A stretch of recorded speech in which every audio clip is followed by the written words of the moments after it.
យើងជំរុញការអភិវឌ្ឍប្រទេសរបស់យើងប៉ុន្តែតំណែងតំណងទ្វេភាគីត្រីភាគីជាមួយប្រទេសចិត្តខាងយើងបញ្ចោលទេគ្មានពេលណាបិទលបងទេអ្នកខ្លះចង់ឲ្យយើងធ្វើលបងចាំបាច់ទៅធ្វើលបងហាមប្រទេសទៅស្អីបាទ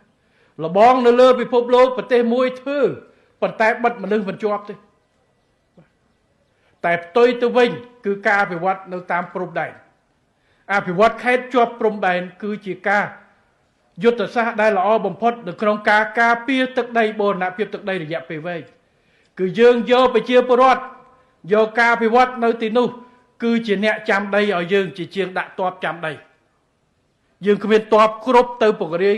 នៅតាមព្រំដែនរាប់ពាន់គីឡូទេ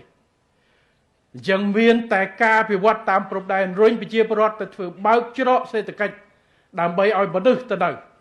មនុស្សកសាងអភិវឌ្ឍគាត់មើលកន្លែងហ្នឹងតំណាក់តំណងជាមួយប្រទេសជិតខាង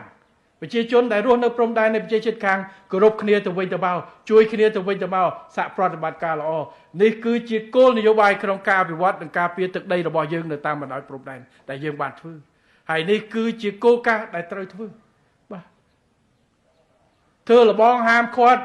វាមិនកើតប្រជាពលរដ្ឋនៅជាព្រំដែនត្រូវការឆ្លងទៅវិញទៅមកទិញទំនិញទៅវិញទៅមកត្រូវការទៅពេទ្យទៅវិញទៅមករដ្ឋបាលយើងកំណត់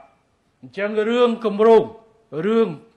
គោលការណ៍រដ្ឋាភិបាលដែលដាក់មកនេះខ្ញុំគិតថាខេត្តរតនគិរីគឺជាខេត្តដែលអាចដឹងឲ្យប្រជាជនទៅទីនេះនឹងទុកចិត្តទៅដល់រដ្ឋាភិបាលហើយខ្ញុំសូមអរគុណណាស់ពេលដែលមានការយល់ច្រឡំបងប្អូនមានការព្រួយបារម្ភអ្នកនៅក្នុងអ្នកខេត្តរតនគិរីខេត្តទាំងអភិបាលទាំងប្រជាពលរដ្ឋបានចេញមកសម្ភាសបង្ហាញថាខ្ញុំនៅនឹងអត់មានពីណាមកទេខ្ញុំខ្មែរទៅបានលងខ្ញុំខ្មែរនៅវឿនសៃខ្ញុំក៏ជាខ្មែរនៅតាមបណ្ដាស្រុកជាច្រើននេះគឺជាការពិតជួយឲ្យបងប្អូនយើងដែលមិនធ្លាប់មកខេត្តរតនគិរីហើយព្រួយបារម្ភអំពីការបាត់បង់ប្រទេសជាតិនៅឆ្ងាយនៅក្រៅប្រទេសនៅភ្នំពេញដែលមិនធ្លាប់មកដែលធ្លាប់ទៅលើព័ត៌មានថាខេត្ត4នឹងគេអស់ហើយបាទcònជនជាតិគេនឹងចូលជាង 50-60% ហើយខ្មែរភាគតិចអត់ទេបាទហើយមិញបើតាមរបាយការណ៍អាដាម49-51ទៀតគឺថាបាទហើយបើអាចជំរុញអ្នករតនគិរីកូនកាន់តែច្រើនកាន់តែល្អថែមទៀតដើម្បីជំរុញការអភិវឌ្ឍប្រទេសរបស់យើង